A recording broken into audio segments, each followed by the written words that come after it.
What is the first thing you think of when you hear the word alcohol or alcoholism? The first thing, someone, driving in a car late at night under the influence of alcohol.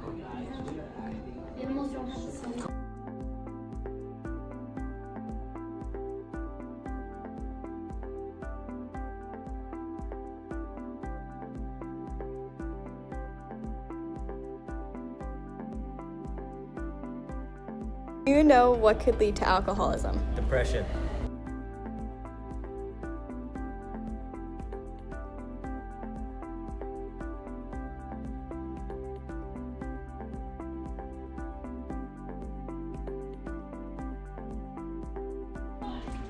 All right, so what age do most people become alcoholics, in your opinion?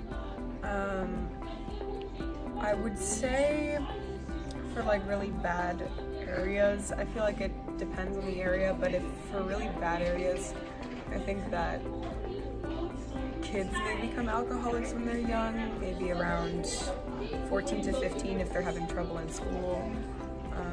But yeah, that's the earliest that I think it would happen. But people can become alcoholics at other ages due to like work trouble or marriage trouble or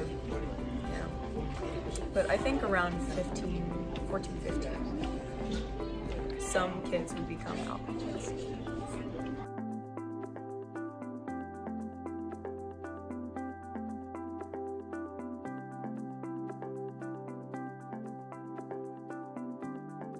How many people do you think are affected by alcoholism in America? I would say 1 in 5.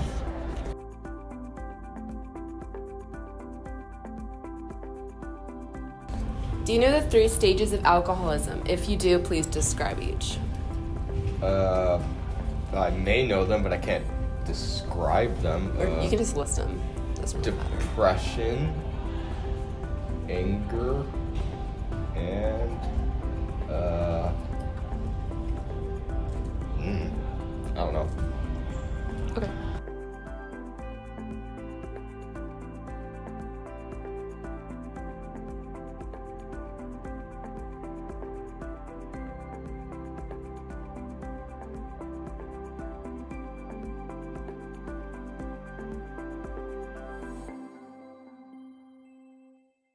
There you go. What are the effects of alcoholism? I'm sure there are so many. Probably a lack of trust between family members, a fear, worry, anxiety that it brings to so many people. The effects are probably pretty far-reaching, probably even leaking into other relationships, a lack of trust and a lack of stability. There's also, I would assume, maybe an element of danger in the whole thing, feeling that like at any minute the mood could change or the person could change. So it's probably like pretty far-reaching.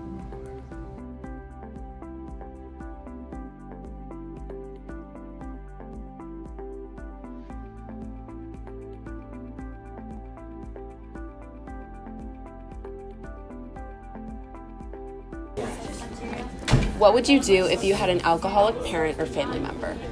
The first thing I would try and do is just try and get them help, because it's definitely something you can get help for. And if you have something like alcoholism or a drug addiction, it's not the end of the world, and you may lose stuff because of it, but you can get help.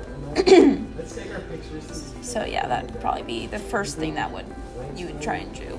Awesome. Yeah. Having an alcoholic family member is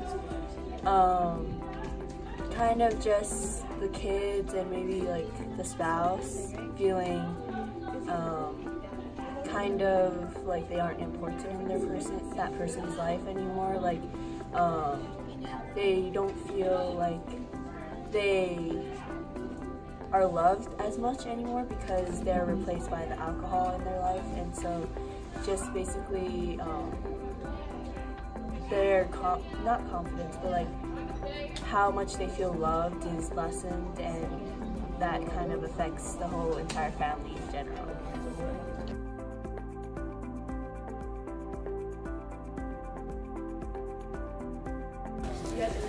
So resources for alcoholism. I know there is therapy for it where like multiple people who have gone through alcoholism, I think they get together and talk about their experiences and try to work on getting better as like a group. Not sure what else there is though. Okay. Thank you. Thank you.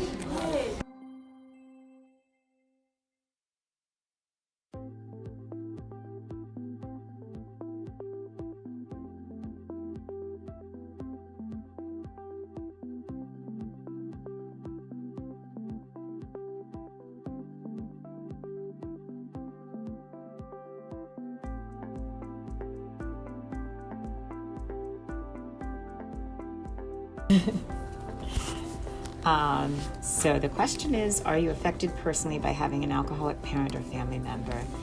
And I would say definitely. And if you had asked me that many years ago, or a couple of years ago even, I probably wouldn't. I mean, I knew that alcoholism was in my husband's side of the family, and I never thought of it affecting anybody in my family directly.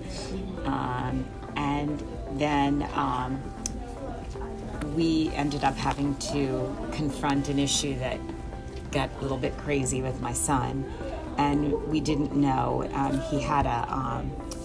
He was in college, and we had never had any experience with him other than going to friends' houses and coming back, and he's always been like super normal kid. He was just, just doing regular things as in school, and he hung out a lot with friends. He was always over at friends' houses. I had never seen him overdrink. I never had seen anything like that. And in his graduation party, I saw him like in a bad way, and it surprised me because meanwhile, my other two kids, told me when things happen, like if they went someplace or whatever, and I'm not naive. The kids drink sometimes, but my son, it seemed unusual, his behavior at that particular night. And then outside of that, he went on to college. We didn't really think anything of it. And then it was Valentine's Day, and there was a snowstorm. It was his second semester, and he called us, and he had been arrested, and he had had a DUI on college campus. And it was just a nightmare, and it was kind of a mess. And what I didn't know at the time was it wasn't like a one-time thing. It was, I thought like it was just like he would try to move his car to a different parking space, and I thought maybe, and he was crying, he was upset, and we love our son. He's an awesome person, and it was heartbreaking. But then we fought like crazy to try to keep him in school because it was, it turned out, and this was at Virginia Tech, and it turned out that even though he did like a ton of community service, we got a lawyer and everything, they kicked him out. And all of that compounded with just depression and ostracizing from school and everything. He just was a wreck. And then what I didn't know was he was just slowly falling into a hole, and he just got worse and worse. And then a year later, when we were on vacation, he fell and hurt his back, and we didn't realize it, and he actually broke his back, and he had to have surgery in a Spanish hospital, and it was insane. And then he fell deeper into a hole because now he was in pain and everything, and you're gonna run out of time. And basically, we later, by the following December, he attempted to take his life. And so this has just been a nightmare. But he had to, so resources-wise, we got him into a program, and it was over in a facility out in in Fairfax called Sagebrush, and then we found out about, because we knew college was important to him, and we found out about a program over in Boulder, in Colorado, where it's a recovery program where they go to school and they're in recovery. And the good part, that I won't cry through, is that years later now he's mentoring people. He's been sober for 2.5 years, and he's doing super well. But I just actually called him last night because one of the people that he met that he admired was this guy named Austin Eubanks, who's famous. He was a survivor from Columbine shootings who had ended up going into substance abuse problems. And he, at the age of 37, after 12 years of sobriety, killed himself.